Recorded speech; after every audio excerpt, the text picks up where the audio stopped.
right, well, I'm not going to waste too much time before I get to this show, because I think everybody watching and listening knows my next guest, but this is WV Sports Now. I am Mike Asti, and I'm going to be now talking with West Virginia head football coach Neal Brown, entering his 5th year, leading the Mountaineers and hoping to turn things around from the situation last year.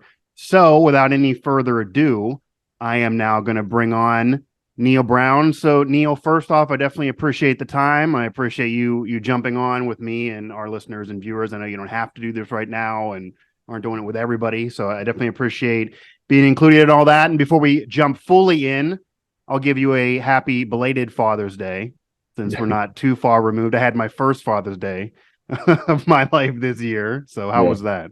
Well, congrats. Thank you. This month of June, so I had Father's Day with it was basically Dax and I handling some recruiting functions, and my two daughters were playing, one playing soccer, one playing softball. So we're just trying to get to the dead period. We can get to it's in sights, and but we've had a busy month of June. Happy belated Father's Day to you. Thank you. Definitely appreciate it. Again, Neal Brown here joining me as we're going to talk some Mountaineer football, past and present and future. So to get things started, and we've talked about this before, and you mentioned this before in press conferences, going into year 5 is different than going into, say, year 1. When you were going to year 1, you kind of had to put your own stamp on the program. You're dealing with a lot of somebody else's players. It's just a whole new thing. Even year 2 and 3 maybe are a little bit of that. But year 5, it's a lot more of your crew. The buck's going to certainly stop with you. Last year didn't go the way that you or anybody would have wanted it to conclude, missing out in a bowl game. Do you feel any different sense of pressure right now? Is there any change in mentality because of what's happened over the last 4 years? You did win a bowl game, get to another one, but 5-7, you're not where you want to be right now, and you've been open about that. So is there a different change of tune? Do you look back on any of the last 4 years and say, hey, I should have made this decision, I should have done that, this could have sent us on a different direction? Like, is it hard to get away from any of that situation? And do you feel any heat, I guess, a little bit of going into year 5, and almost the mentality of, hey, if I want to do this my way, so I'm going to kind of leave it all out in the field? Yeah. So I think, first of all, 5-7 last year wasn't good enough, and I think that we underachieved and wasn't pleased. I am, I think it gets lost sometimes. We did finish well, beating Oklahoma State on the road, beating Oklahoma, went into it for last 3. So there's a confidence that comes from that, you still got strong buy-in. You're able to motivate the team. You don't lose your staff, and so those things are positive coming out of the end of the year. But 5-7 is not what we wanted, and so anytime I think you go through some struggles, some whether it's professionally, personally, whatever it is, you got to learn. And so to look back and say, no, I don't think I would have done anything different. I mean, that wouldn't be accurate, right? Now I don't spend a lot of time questioning the decisions that we've made, because those are in the past. What I do is I take a long look at the processes we went through to get to those decisions, right? I think anytime you're in leadership and you've got to make these multitude of decisions, you're going to get some of them wrong, but you got to look at your processes. Is why did you make those decisions? Who helped you make those decisions? The ones you got right, why'd you get them right? The ones you got wrong, why'd you get them wrong? And like we've made, I think I've been pretty, pretty clear on these things. If I would have turned the roster over during that 2019 season, I would have cleaned out some of the things we needed to clean out, and got it done through that fall. Might have cost us a win or two, but at the end of the day, it probably been better long term. There were some staff decisions, especially early on, that held us back and then hurt us. We didn't do a very good job in probably the first 18 to 24 months, and some defensive evaluations that contributed to our lack of success defensively. But I think you got to look and say, okay, what did we learn? Well, we got to make sure we don't repeat. And then our processes to get to those decisions, how can we make those better? So that's really where we spent our time. Yeah. And so sure, we made some mistakes. I think the other thing that I would say to this is I think you go introspective too, and from myself standpoint, as I think the easy thing when you have success in a previous job, and we had a lot of success at Troy. We won 10 plus games 3 years in a row. We won 3 bowl games. We got nationally ranked, bunch of really good things, right? And so you come and you go to a new spot, and there's some things that translate, and there's obviously some things that don't.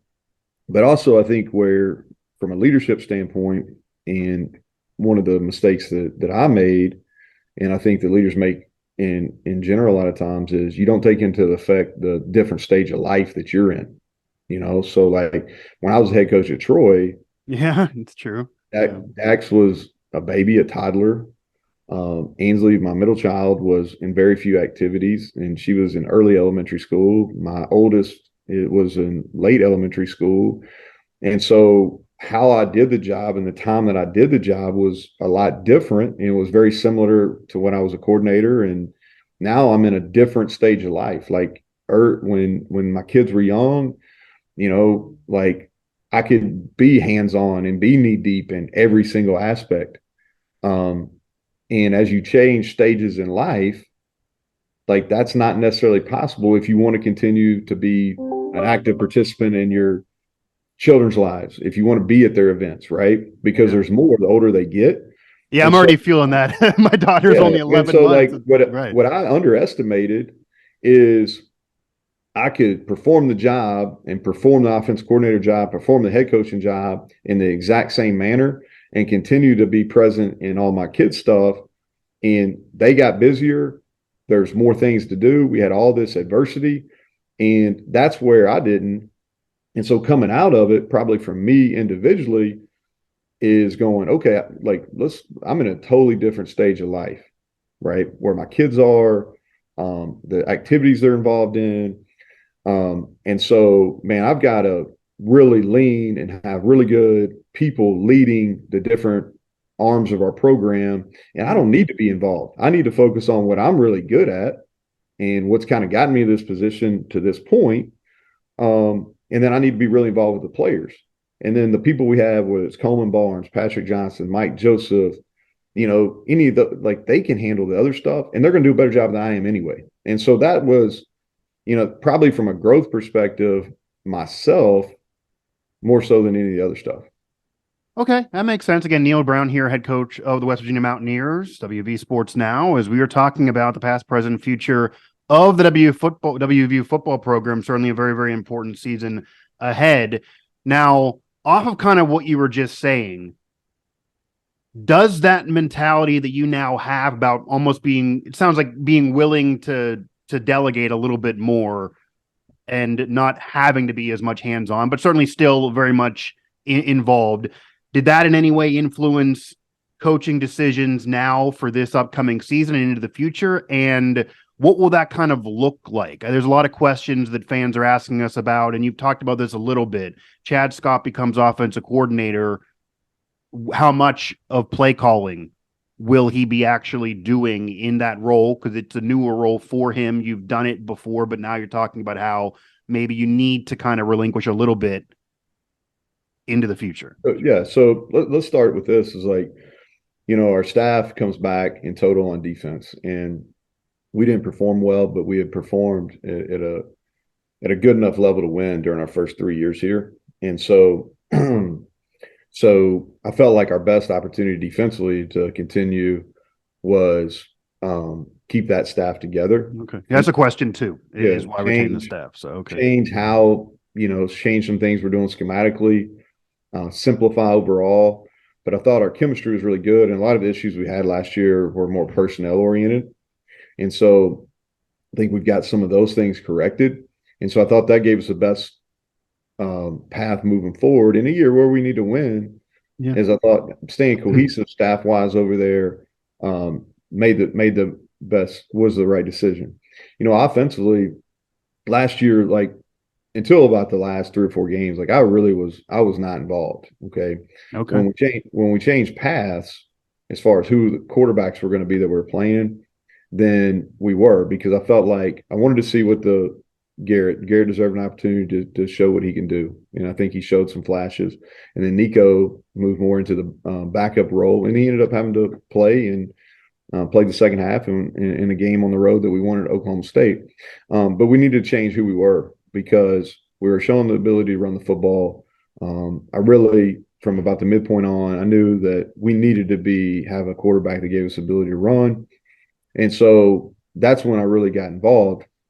And it goes to this offensively is like, that is a strength of mine. Like, we've been really good, okay, at every stop offensively. If you look at it, when I was coordinator at Troy, we were really good. Texas Tech, we were really good. At Kentucky, we made huge strides, in 2 years. At Troy, we were really, really efficient offensively. Okay, here, our personnel, we went young and we weren't very good, but we made strides. And I felt like last year was the first time our personnel was in a place to really where we could go and win games offensively. And we didn't do that. And so, to answer your question, as far as play calling, we're going to decide that. Chad showed a lot of growth. Okay. But I will say this, and I don't hide from this, is like I'm going to be really, really involved. And when I say like, hey, we're going to delegate and do some of those things, is the way I look at it. Okay, when you're doing a job, is like you need to do your strengths, and you need to take care of what's necessary. All right, and so the things that in my past that I've been really good at is I'm going to be really involved in the things that are necessary, and whether that's NIL, whether it's player relationship, like I'm going to be really involved in. And some of the other things, like we're going to hire quality people, and we got quality people here that can take care of those things.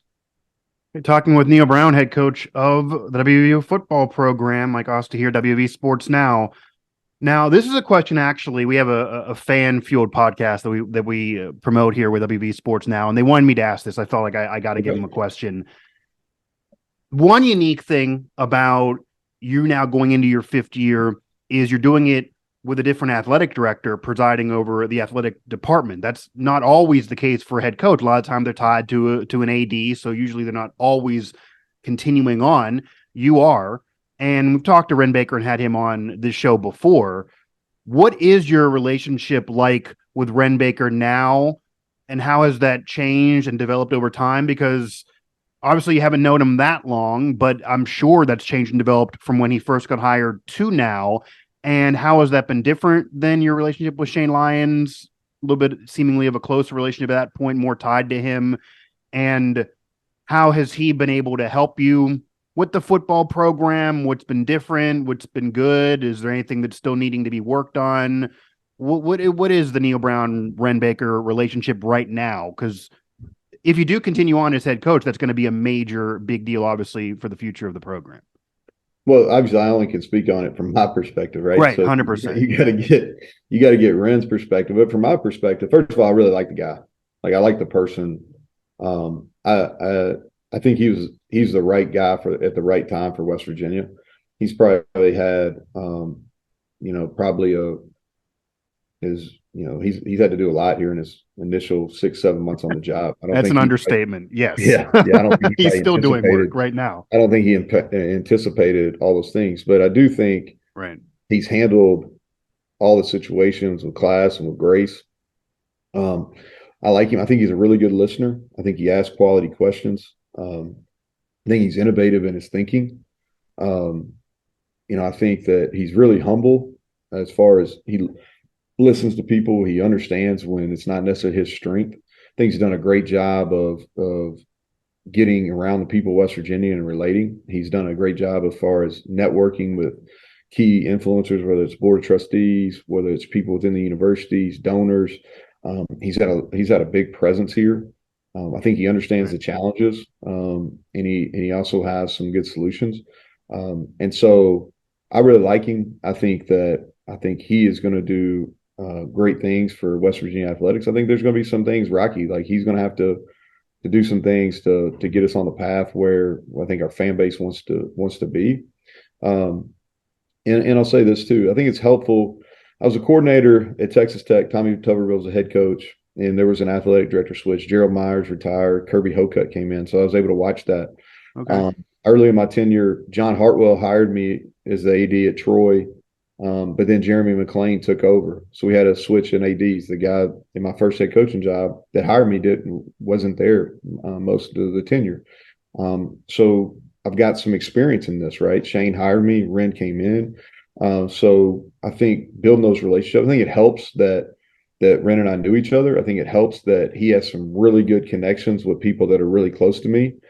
So I think that's really benefited the relationship. And I think the truth of it too is like we talk about stages of life. He's in the same stage of life I am. He's got he's got two girls, and so and like I said, I can talk about it from my perspective. You have to ask him on his. Yeah, absolutely. And we definitely hope to have him back on and be able to ask him some of those questions again as well.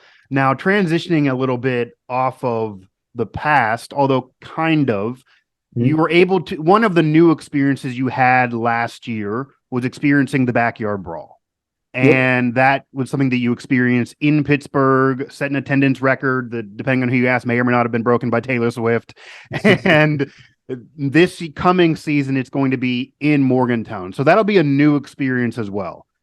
Number one, what did you expect from the Backyard Brawl? What have you heard about it prior to experiencing it? And then what did you learn from it? Like, how was experiencing it different than what you expected? And what do you expect for that game in Morgantown? And then I do have a question about their head coach and some comments that he said recently, but obviously Backyard Brawl is a major deal to this fan base. Came up short last year.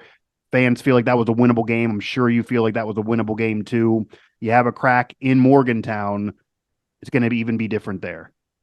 Yeah, rivalry games are important. I think rivalry games make college football. I think rivalry importance have even taken more of a critical role in all the realignment things, right? And so they're important. The Backyard Brawl is important. I don't know whether you're a Pitt or West Virginia fan. I only care about one of the fan bases, but it's important. It's important, and you could feel the passion. That was a great atmosphere. It was a great atmosphere. They're going to argue that they had all the people there. Other people are going to argue that there's half. I don't know. I don't really know, but I know it was a damn good football atmosphere, and it was a game that where we played well enough to win, and then we didn't make winning plays at winning times. Right? We just didn't, and so that was the first crack. They had a really good football team last year. Does the path of our season change if we win the game? Probably so, but we didn't. We didn't win the game. It was winnable. We didn't make the plays. They made some plays to win it. They took advantage of some of our mistakes, and now we got a chance in our home stadium, and this place is going to be rocking and rolling. It's going to be a night game. I know our fans are going to be supercharged, and it's important. We need to win the game. It's important. Where it falls in our schedule, it's the game before we play our Big 12 opener, which is another home football game against a team that's kind of had our number for whatever reason, and they've got a good team coming back, and so, but it's important and it matters, and it's a game that from a rivalry perspective, we don't try to understate it or undersell it. I think sometimes people do that. That's not how we handle it in house. Now, Pat Narduzzi, who's been the head coach of Pitt for a long time, they won an ACC title a couple years ago. Obviously, he's still the head coach of Pitt. He's outspoken, and recently he did make some comments about Colorado's new head coach, Deion Sanders, and Deion, who carries a different weight than you or Pat Narduzzi would as a legendary football figure, well prior to even trying to be better player than us, be a head coach. Some people have said that. He's enshrined somewhere. There's a plaque that kind of says that, but I guess it's just opinions out there. But he walked in the door, threw a YouTube video up saying, I'm going to bring in the Louis for Louis Vuitton. He got a whole new roster. I mean, I'm not even exaggerating. 70 plus kids are going out and coming in. It's a little different. You've obviously used the transfer portal. You decided this year to go with in-house QBs. In the past, you've used it with transfer quarterbacks, but other positions you've used the transfer and had to go in and out with as well. So has Pat Narduzzi for sure. But Pat did bring up that he feels, to paraphrase, that Deion's abusing it a little bit, and he wasn't necessarily sold on regrouping a 70-plus man roster with all new transfers in only a few months. What are your thoughts on how the transfer portal is being used by head coaches like Deion Sanders in comparison to maybe what you thought it would be? Is that ever a path you want to go down? If, say, you would maybe have another tough season but stay on, would you want to do the Deion thing, or it's just a whole new 70-plus thing? What are your thoughts there? So just set the record straight. I don't have anything Louis Vuitton. Like I don't have anything. So like I can't even speak. Like my assumption is Deion probably does have some Louis Vuitton, and his style is definitely better, and he's for sure a hell of a lot better player than I was. You're talking about somebody's in the College Football Hall of Fame and the Pro Football Hall of Fame. Right. Of course, And yes. and so he's Pretty good baseball player too, by the way. Yeah. Right. You got to remember that, like the age bracket I was growing up with him. Like when I was coming up, like he was playing, he was doing the deal where he played the Braves and the Falcons in the same. And so he's got a little bit of star effect there, and it's really the first time you've had a lot of really good players that have become coaches, but he had the huge media back with Barstool and had NFL Network. So this is the first time that you've had a player that was a Hall of Fame caliber player that had the star quality he's had get into on the coaching side. So I just especially in the Power Five. I mean, and he's coming from FCS to Power Five. Yeah, and I'm just kind of sit back and watching it. I don't spend a whole lot of time judging on how other people do it. I evaluate how other people make decisions, but I wouldn't speak on that because I have no way of knowing what the circumstances were there. One of the questions you asked me earlier, I said that if you go back and look, even though I know why we made the decisions, because you think you're going to save everybody. You think you can change everybody. It's part of coaching, and the reality of it is just not accurate all the time. Like we'd have flipped the roster more in 19. The rules weren't the same. I mean, maybe if I had the rules that are now, I probably would have been a little bit more aggressive. Back then, to flip the roster, you had to be comfortable because where we were at, we had to play with probably upper 50s, low 60s. Because I think year one, we played like 68, 69. But is it just because system-wise? I mean, just obviously you and Dana Holgerson are just totally different system-wise. No, it's not that. It's that like we didn't have like there's some things like buy-in wise, and you can flip by flipping. Okay. Like you talk about culture of an organization, right? I think who you bring in and bring on into your locker room and who you get out of your locker room is the number one thing that affects culture. Number two is what do you allow from a standard perspective? What do you allow? And I think our culture would have been better early on if I did change the roster. So I understand a little bit of what Deion's doing, but I try not to sit back and judge people because I don't know what the circumstances were there. I mean, they're 1-11. Is that's factual? Yeah, they were not very good, but more importantly, you don't know anything about the people. Right. You don't know, and so like I look at it and I'm like, man, that's a lot. Like, count me as interested. I'm interested to see how it's going to go. Right. But I don't know his circumstances, so I can't say that. Hey, I'm interested to see how it goes. But I don't know what his circumstances were, so I'm not going to get into the deal questioning him. Yeah, and it's different, and it's not. I mean, coaches speaking on it, they're obviously also using the transfer portal, so it's not like that's not the case. But Neal Brown here, head coach of the WVU football program, West Virginia Mountaineers, looking to turn things around from 5-7. One thing I do want to ask, and this has actually been, I believe, kind of a feather in your cap. I don't know necessarily if fans who would disagree with that opinion are following recruiting as much as I do and others who cover are and have been. You've had recruiting success for sure. I mean, we could even just look at Rodney Gallagher, but overall, most outlets have it currently right now for 2024 in a top 35 class, if not top 30. It's been a feather in your cap, certainly to some respects.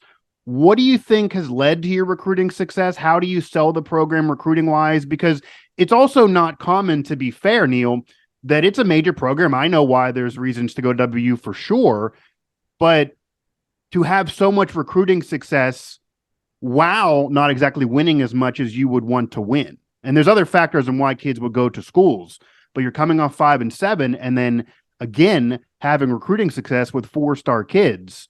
What are you selling about the Mountaineers that allows them to keep trusting the climb? And why do you think you've had recruiting success? And is there any opinion of yours of why you don't think maybe you get the credit you probably deserve for recruiting success? Because I feel like that's kind of polarizing, even though the numbers I are think there.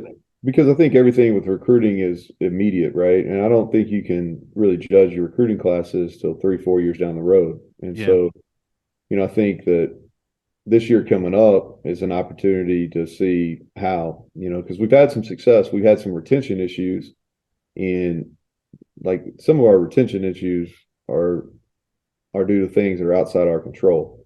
Yeah. And people get confused with that being an excuse. It's not an excuse, it's just what it is. Like, we didn't have the ability to pay players. You know what I mean?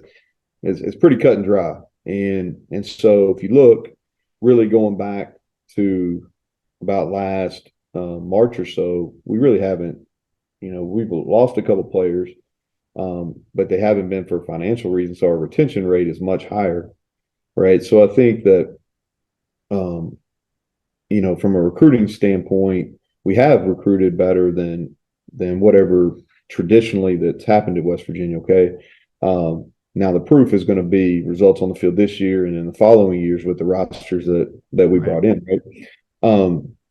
And so I think there's a couple things. Is one, it's not flashy, but it's hard work. Like, because you got to be diligent and you've got to continue to work to get people on campus.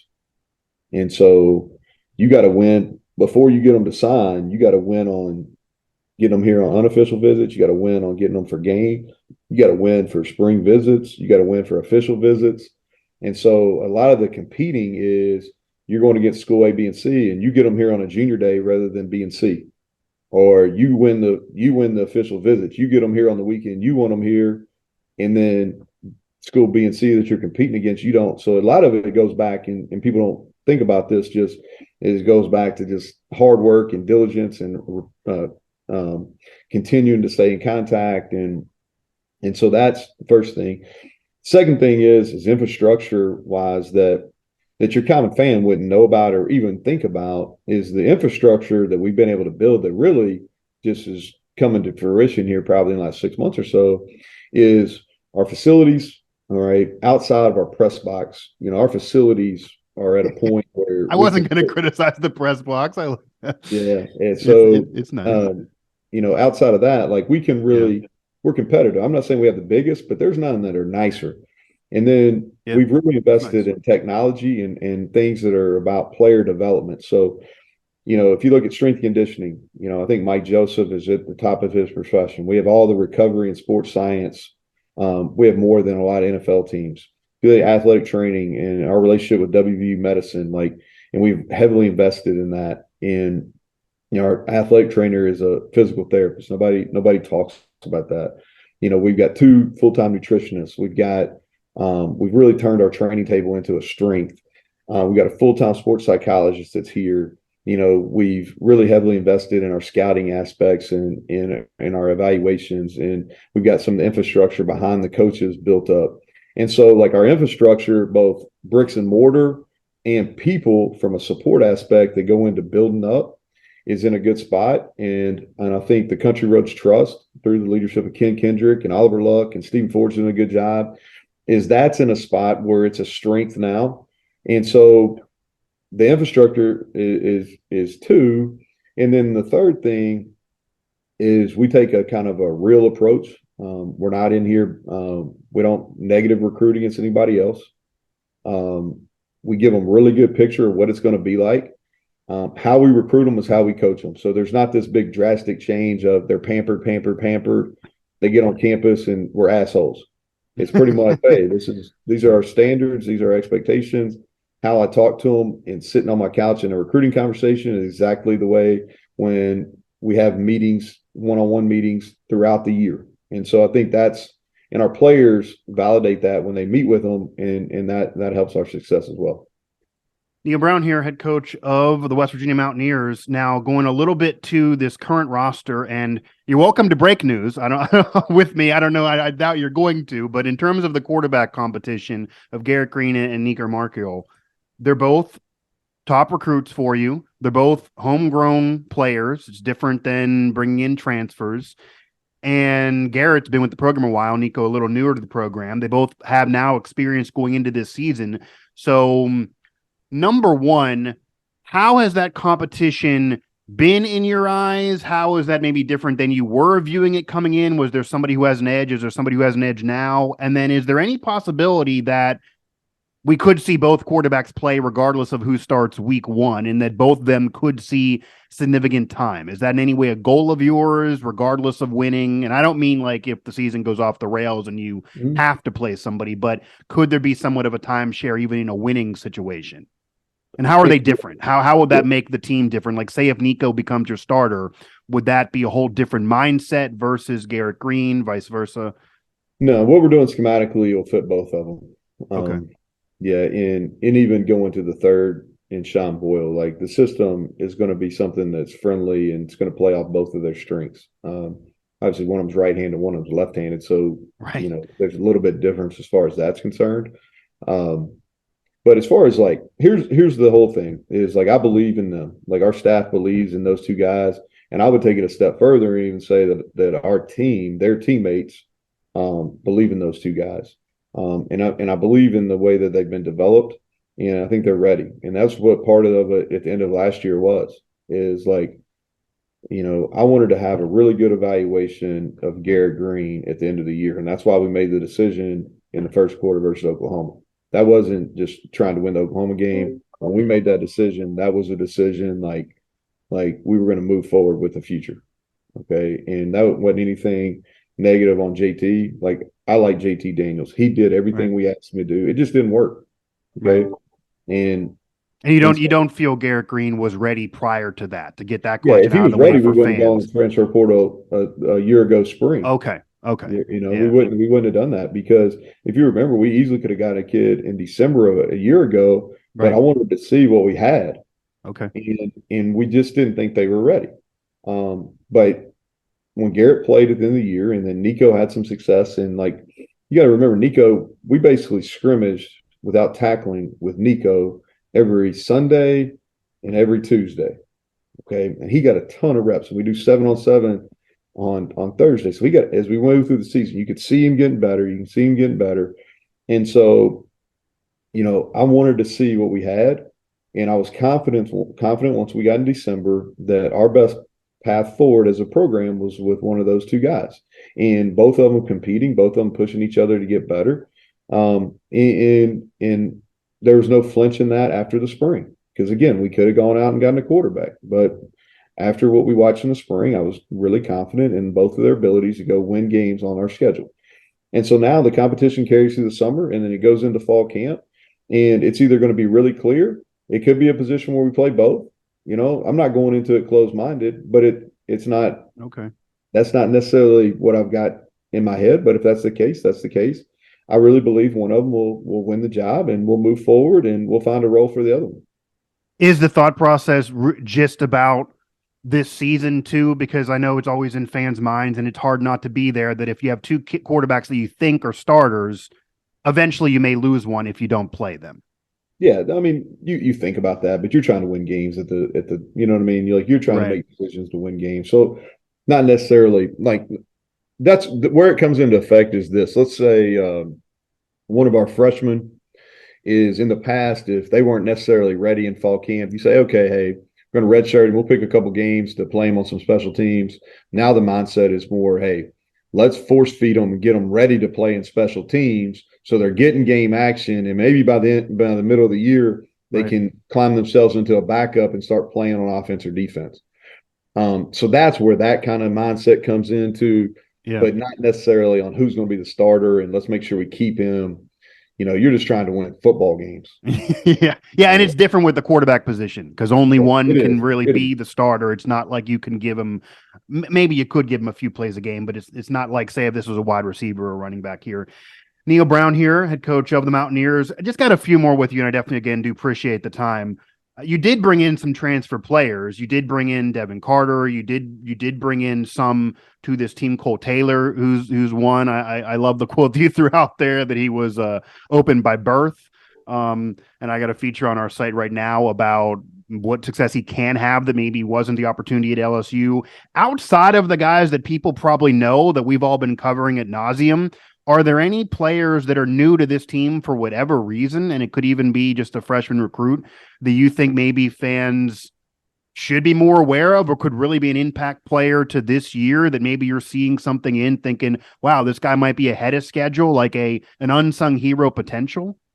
Well, so offensively, you talked about Cole, but I think EJ Horton, because he can really run. He just came in and depending on what side of, came from Marshall, which some people in the state look at him as a friendly foe, some of them look at as a rival, however. But bottom line, the kid can run, and I think he's got some potential to really be an immediate impact player for us.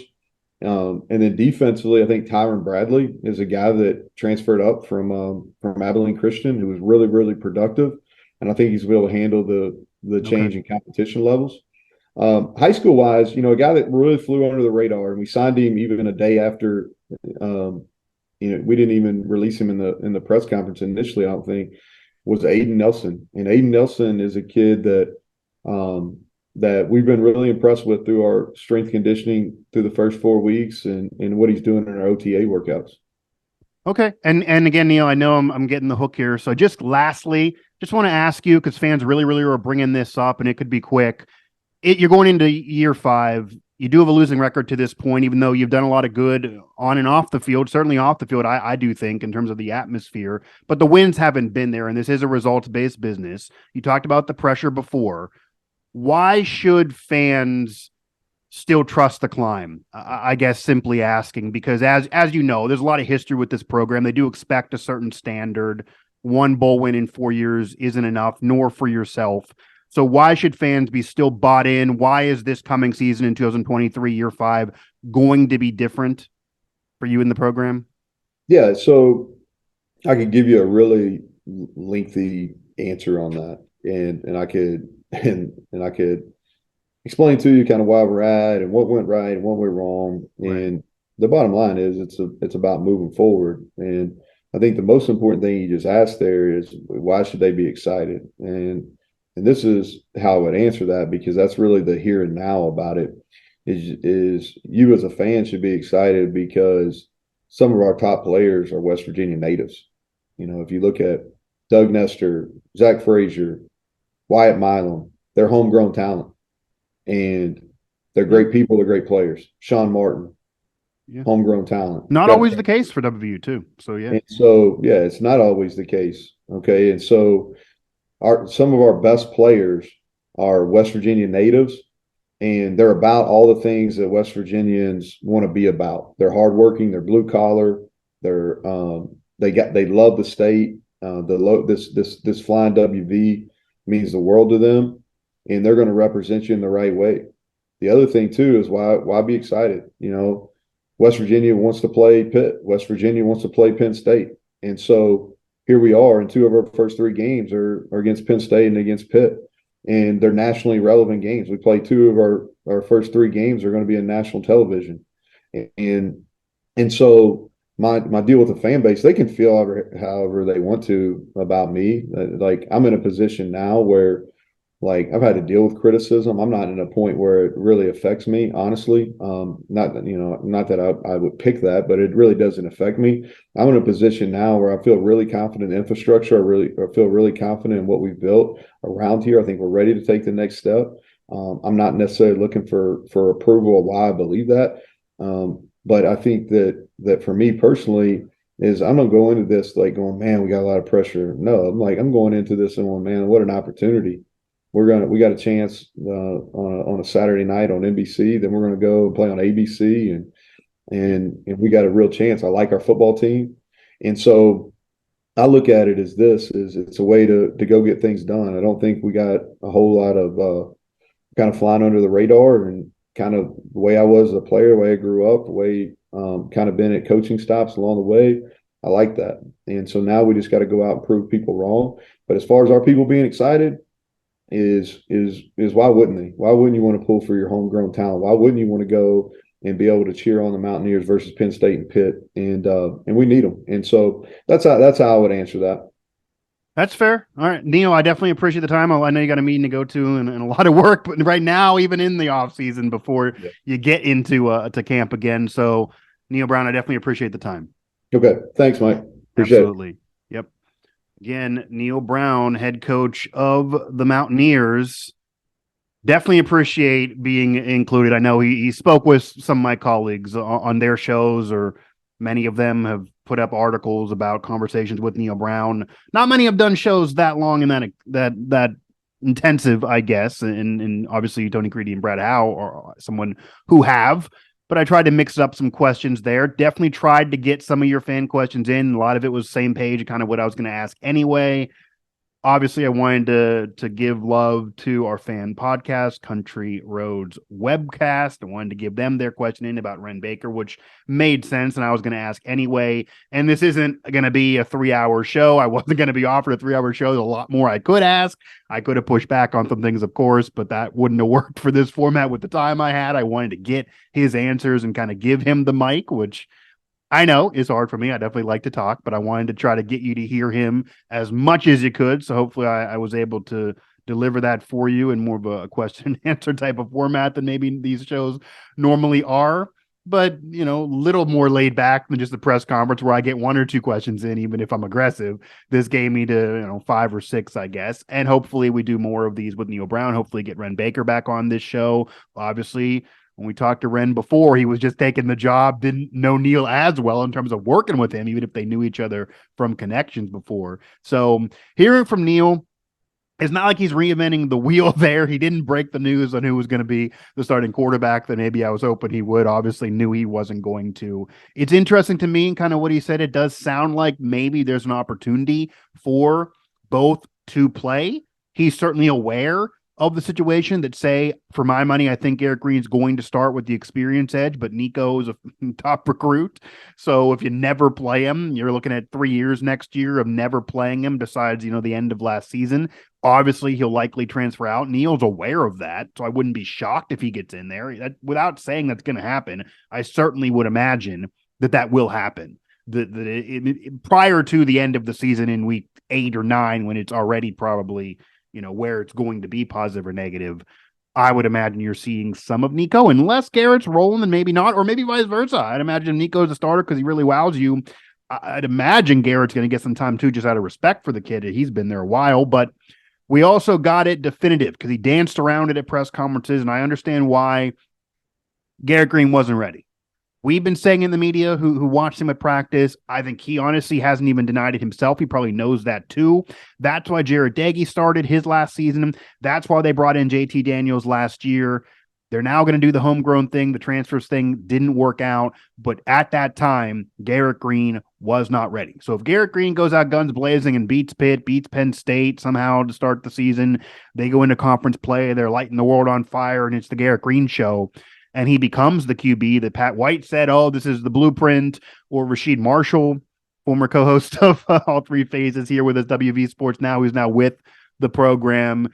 If he gets what he's been wanting of Garrett Green finally starting, and he's kind of been, banging on that drum going into last season before he even started, and they ended the JT Daniels experiment, I still will contend that doesn't mean because I know fans will say this, well, that means you should have been Garrett all along. It should have been Garrett all along. It would have been better the last 2 years. Certainly should have been Garrett last year, blah, blah, blah, blah, blah, et cetera, et cetera. No, he wasn't ready then. That was never going to be the case. If Garrett has success now, it's because he's a much better QB now and he's more ready now than he would have been then. So success 2023 does not mean Garrett Green should have started 2022 or certainly 2021. In terms of the brawl, the man knows how big of a deal the brawl was. I know I didn't directly say this. I know a lot of you want to bring up the flip and comment, the hot mic and comment to Bat Narduzzi and how wow, it's a lot of hype for one game. I hear you. I know. I didn't want to ask it directly because I didn't want to make this an argument. I wanted to get all these other questions in. I do actually, respect Neal Brown as professional here. I truly believe Neal Brown gets it being a big deal. Like, honestly, I know what he said, but he said it prior. He said it to ESPN. He said to others, you'd have to be sleeping to not know how big of a deal the WVU Pitt rivalry is on either side. Pat Narduzzi knows it too. Everyone knows it's a big deal. Pitt won last year. West Virginia maybe did squander the game. Certainly can go off some decisions. You can go off dropping balls, controversy, etc. Maybe if that game was a win, because Pitt ended up winning 9 games in a bowl game, so it wasn't like Pitt was horrible, but they certainly weren't the team they were the year earlier. That game goes differently, and as WVU went on the road, that could be a different season for both programs. Pitt maybe doesn't win a bowl game. They don't get any bowl games in recent years, despite the success of the major bowl appearance, because they did lose that one after the Kenny Pickett season. And maybe they only win 6 or 7 games. Maybe the love affair of Pat Narduzzi has worn off, even though it's only been a year or so since the ACC title. And maybe Neal Brown is much more beloved, and he's certainly locked in for the future. And you get WVU into a bowl game and win it, or even better, and then you have 2 bowl wins. All of that maybe could have been different. I don't know if I fully buy in, because that's no excuse to lose to Kansas the next week. Kansas became a bowl team. I get Jalen Daniels maybe caught him by surprise. I know the matchup was really, really bad, and Neal Brown's talked about that before. The coaches have talked about that before. The players have talked about that before. And they caught him before he really set the world on fire early in the season in week 2. That was night. That loss just really, really stung, and that set the tone. Because even though you should have beat Pitt, West Virginia was an underdog, and they were on the road. And Pitt was the defending ACC champ, even without Kenny Pickett. So Pitt was supposed to win. I don't think Pitt wowed you. My colleagues who cover Pitt were a little down on Pitt after that game. And a lot of people, including my colleagues who cover Pitt, were high on West Virginia. I mean, there were a lot of people who thought West Virginia played better in that game than people expected on both sides, or even nationally.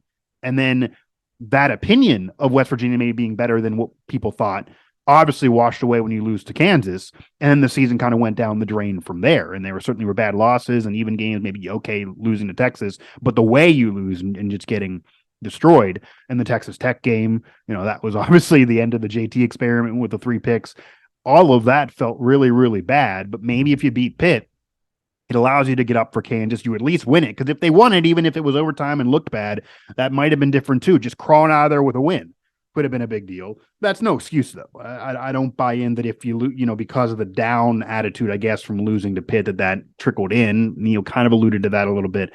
If that's the case, that does suck. But we'll see about this year. I mean, I didn't directly ask, because I know he's going to say he doesn't make the schedule. He just got to work with what he's working with, and he was part of why fans should be excited, because you have the rivals in there. So I know he's not going to ever want to he's not ever going to say, I don't want to play any rivals, obviously. Schedule is tough. More Power 5 opponents than most programs in the country the last few years, starting on the road again against another Power 5 rival. I get all of it. I've talked about it. I've been open with it. Wren Baker's talked about it. He's talked about it in terms of, you don't got to do this. The TCU experience last year, they didn't even win the Big 12 when they got in the playoff and became runner-up. They got blown out, but they were in the national title game. And they played one Power 5 team out of conference. They then played a group of 5 team, and then, of course, everyone's going to play an FCS. So that FCS can be Marshall or whoever the hell it's going to be. WVU should have an FCS in there. You want to have it for money. You want to have it for a guaranteed win. That's what Wren Baker said. There's no shade in playing FCS. Every major program does it. Go ahead and keep on doing it. They should do it. Look at Maryland, for example. They played 2 of them last year and got a bowl appearance. West Virginia had 5 wins. They're 1 away. Yeah, another FCS in. Obviously, they're a bowl team and looked upon better. Doesn't mean it's any more impressive beating FCS, but you go ahead and do it. And I'm not saying play more than 1. Not Cupcake City. You have a schedule. You have some respect for yourself and play 1 FCS. But then you play a group of 5 team, and then you play a Power 5 team. And that's the non-conference, because the Big 12 only offers 3, even though the ACC and others give you 4.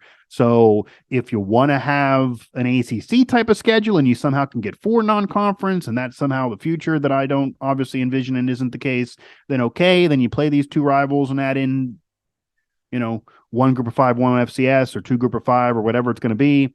But with the situation now of 3 non-conference games, it's a tough road. I mean, you're going to beat Duquesne, obviously, but then Pitt and Penn State, even though Pitt's at home, that's different. I mean, that's not what everyone's dealing with to open up a season. Penn State, you could actually play well. Neal Brown could do a good job. You don't have to have the 4th and 1 blunder, and you could still lose. It's the Rose Bowl champ on the road. I mean, that's a preseason top 10 team for most people, even with some roster turnover of some NFL talent that was on that Rose Bowl team last year and a new QB. So it's not easy at all. You could play well and be 0-1, similar to last year, and this is absolutely harder than playing Pitt last year. Penn State, there's an outside. I've had some national experts on this show before. There's some people who think that's a playoff team. So they beat everybody except for playoff teams last year, Michigan, Ohio State. West Virginia obviously wasn't a playoff team. They should win. And if they don't, that's absolutely going to send their season in a tailspin with how important week one could be based on what Neal Brown's saying. So that's all a factor there. But the excitement level of having the rivals this year, regardless of what Wren Baker does in the future and what should happen, and you look at the blueprint, you probably don't need to have both rivals now to make it a quality year. If you win in conference and have ranked teams in conference, you got it this year. And he knows you got to win them. So it's a results-based business. It is a tough schedule, but that excuse cannot work any longer, even though he has not made the schedule. And I know fans obviously don't want to hear excuses, but who knows what would have been if they would have had the chance of the transfer portal in 2019. And Neal Brown, a little bit of news there that he would have turned over the roster in 2019 and kind of done a Deion Sanders type of thing if he could have. He hasn't been that direct with that comment before. Who knows what would have been different? None of that matters now, though. We're in the here and now. And the here and now, Neal Brown has an under 500 record, coming off a 5-7 season, 2 bowl appearances. Neither one of them really major, you're real excited bowl games that you're going to brag about to anybody if you're a Mountaineer fan, even though one certainly was during the COVID year. You didn't play Oklahoma that year, so you didn't have that added loss in. You did win it. You won it. You did. You beat Army. It's supposed to be Tennessee, but you won. It counts. And you didn't beat Minnesota. Granted, you didn't have a lot of your starters in, but still, you lose it. So you're 1-1 in bowl games. You missed a bowl game last year. Like year 4 should have been maybe where the program peaks. It didn't. We'll see year 5, and Neal Brown knows. You don't got to ask him this directly. He knows if he's 5-7 again, he's not going to be around. Everybody knows that. There'll be no more debates about it. It'll be the case. Wren Baker's almost admitted it. This is a year evaluation. So sink or swim, and we'll see what type of decision Neal Brown makes moving forward and what type of mentality he has moving forward, because there is more pressure, even though obviously he won't admit that. His job is on the line, even though obviously he won't admit that. And obviously, they need to win. I mean, obviously. Wren Baker's not going to give you a win total, but anything shy of a bowl appearance, we don't even got to be talking about it. And who knows if even 7 wins are enough. So we will see what they do. I appreciate the time regardless from Neal Brown. Hope to talk to him again. I know not everybody was offered this opportunity and able to do as much with it as I'm now planning to do in a show format here. And then obviously find all the rest of our coverage at WV Sports Now. So again, thanks to Mike Montoro, thanks to Neal Brown, thanks to the football program for the opportunity. Hope to talk to Neal again. Certainly will, at least at press conferences, regardless if on shows. And again, the West Virginia Mountaineers, they got a bear week 1, but they know it. Excuses are gone. It's a results-based business. Neal Brown knows it. So a lot of this will be time will tell the future of the program, but the here and now, Neal Brown still the leader of the WVU football program as your Mountaineers inch closer to the 2023 season and a really, really, really, you know it, I can't stress that enough, important season for the future of the program. Obviously, we're still here only a day officially into summer, so I don't want to lose my summer, but that's already where your brain is, and I'm sure that's already where Neal Brown's brain is as well.